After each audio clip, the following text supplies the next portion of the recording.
Asking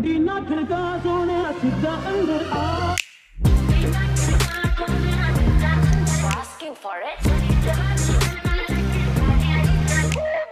एकदम इन्होंने वक्त बदल दिया, जज्बात बदल दिए, जिंदगी बदल दी। मारो मुझे, मारो मारो मुझे, मारो। अस्सलाम वालेकुम और खुश आमदीद बोल्ड ओपिनियंस की पहली एपिसोड पे और तमाम पाकिस्तान को ईद क्रिकेट पे बहुत बहुत मुबारकबाद। पाकिस्तानी खिलाड़ी एक दफ़ा फिर क्रिकेट खेलने लगे। इसके दिन बारिश की वजह से थोड़ा छोटा हो गया, मगर तब भी बहुत सारी चीज़ें डिस्कस करने के लिए। सबसे पहले एमन से मैं पूछूंगा, एमन क्रिकेट की वापसी पे आपको किस चीज़ पे सबसे ज़्यादा खुशी मिली? इंग्लैंड में खाली स्टेडियम देख के कितना अपना अपना सा लगा। ऐसा लगा होम पे खेल रहे हैं। इसको भी ऐसे फील आई होगी कि होम ग्राउंड है, ऐसा लगा अपना अपना अपना सा है थोड़ा।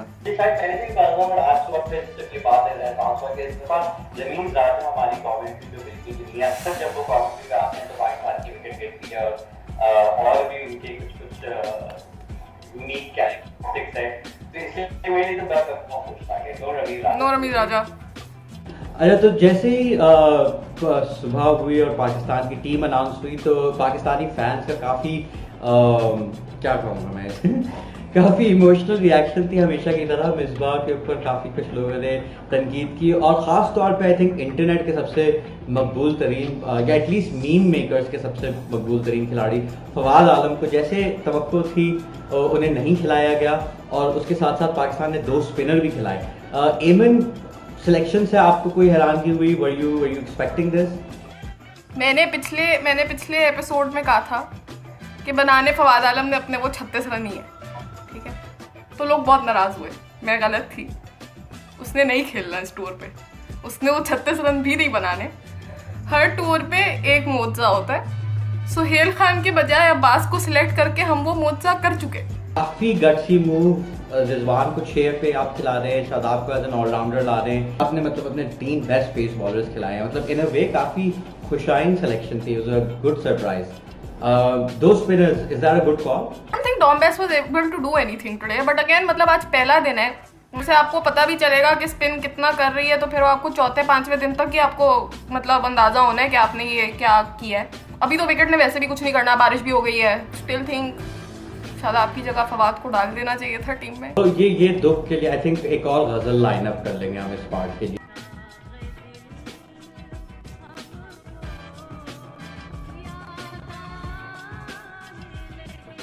मूविंग ऑन, शान मसूद पे मैं थोड़ा बात करना चाह रहा था। उनके ऊपर काफ़ी दबाव था इस मैच से पहले कि 2016 में जब पाकिस्तान खेलने आया था यहाँ, तो शान मसूद का काफ़ी मुश्किल टूर गुजरा था।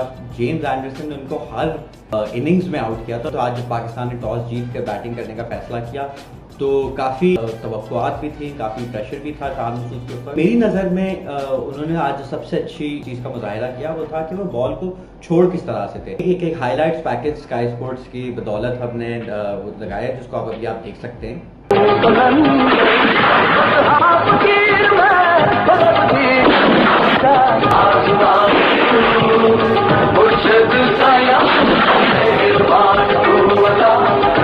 और जैसा कि आपने इसमें देखा कि इंग्लैंड के बॉलर सही गोलियों की तरह बॉलिंग करा रहे थे और कितनी सब्र और तहम्मुल से शान मसूद ने इन बॉलर को छोड़ा। पहला टूर था तो उसमें उन्होंने सिर्फ 29% बॉलों को छोड़ा था और आज की बैटिंग में सुबह से ही वो 38% के करीब और शायद बाद में 40% के करीब बॉलों को छोड़ रहे थे, जिससे बहुत ज़्यादा फर्क पड़ा। एंड तक अनबीटन रहे, मगर उसमें अनबीटन होने से ज़्यादा ज़रूरी जो यही था कि जो एंडरसन उनको मसले दे रहे थे, जो जल्दी वो आउट हो रहे थे, उसमें उन्होंने बहुत ज़्यादा काम किया। इसी के साथ साथ एक और स्टैट भी यही शेयर हुआ था कि पिछले 4 साल में इंग्लैंड में 20 मुख्तलिफ ओपनर्स ने बैटिंग की और अभी तक किसी ने भी 100 से ज़्यादा बॉलें नहीं फेस की थी।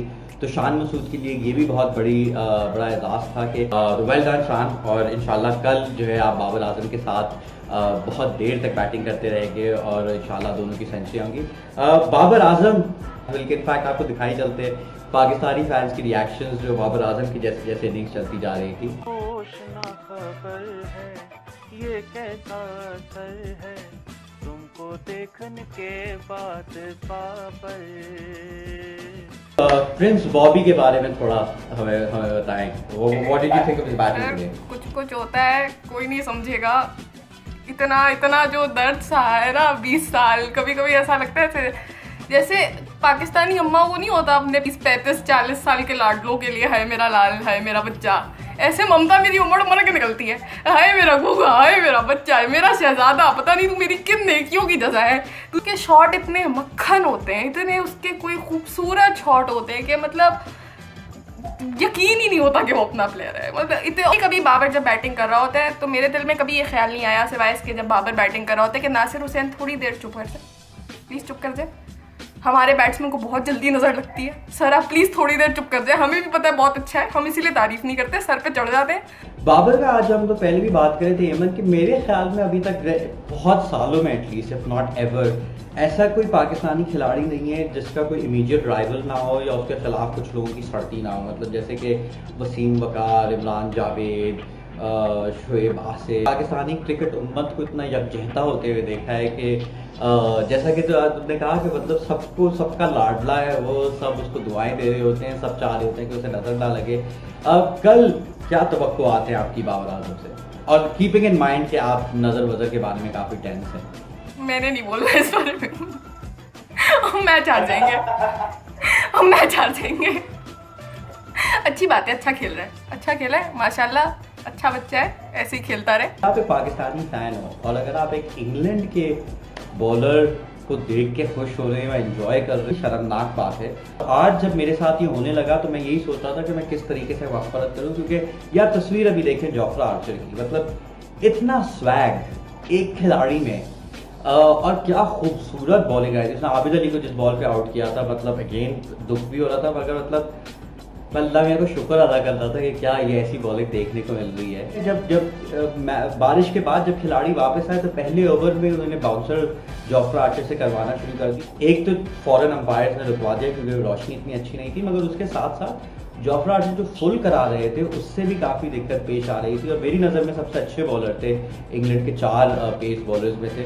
तो खैर क्या कहते हैं, इंग्लैंड को अपने फास्ट बॉलर्स को खिलाना नहीं आता। पाकिस्तान अपने फास्ट बॉलर्स के साथ क्या करेगा? आज सुबह से एमन एक मामले पे काफ़ी स्ट्रेस ली हुई है। आपने क्रिकेट की तीली देखी? 2011 पाकिस्तान क्रिकेट का 2020 था, ठीक है। हमने बहुत झेला था, हमने बहुत झेला, हमने बहुत दर्द सहे यार। बस हो गई है। अब तो इंग्लैंड जाते बच्चों को मतलब भेजते में डर लगता है कि ये कुछ करके आ जाएंगे। आमिर आसिफ जैसा कुछ नहीं करेंगे नसीम और शाहीन, कुछ नहीं होगा आमिर आसिफ जैसा। प्लीज तीली लगाना बंद करें। तो मैं आपको बहुत दाद दूंगा कि आपने बड़ी मेहनत कर रही है कि किसी तरीके से भी नज़र ना लगे। इन्फो को मेरे ख्याल में पाकिस्तानी जो है वो उनको उसी रिप्लाईज में भी नजर आता है, और अभी भी हमें एहतजाज करना चाहिए कि आपकी हिम्मत कैसे हुई कि आपने इस तरीके से वापस खैर। तो ये आज के खेल की गुफ्तगू थी। जैसा कि आप जानते हैं क्योंकि बारिश की वजह से पूरा दिन नहीं खेल सके तो ज़्यादा गुफ्तगू करने के लिए भी बातें इतनी नहीं थी। जाने से पहले एमन कल के दिन के लिए पहली बात कि बारिश फिर से कोई रंग दिखाएगी, और दूसरा कि आपको पाकिस्तान से क्या उम्मीद है और क्या तवक्कुह है?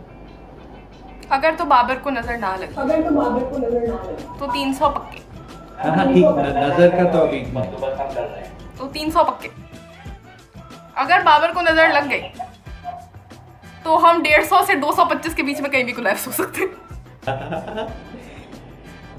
नहीं, मुझे एक्चुअली ये है कि कल अगर बारिश वगैरह दूर रही तो क्योंकि गेंद भी अब थोड़ी पुरानी हो चुकी है, तो मेरे ख्याल में पहले सेशन तक, तो आई थिंक दूसरे सेशन में नई गेंद आएगी, तो उस वक्त तक पाकिस्तान के पास मौका है रन्स खड़े करने का। तो बस उम्मीद यही है कि बारिश दूर रहे, और मतलब जितने भी कर ले तो इंशाल्लाह बहुत ज़्यादा एक्साइटमेंट है पाकिस्तान की बॉलिंग देखने के लिए। जाने से पहले तो that will be all the episode for today। अगर जाने से पहले हम ट्रिब्यूट देना चाहेंगे आज के स्टार को, पाकिस्तान क्रिकेट के लाडले को, शहनशाह Babar Azam. That's all from Bold Opinions from me and Eamon। जैसे हम आपसे मिलेंगे इसी टेस्ट के आखिरी दिन के बाद। Thank you.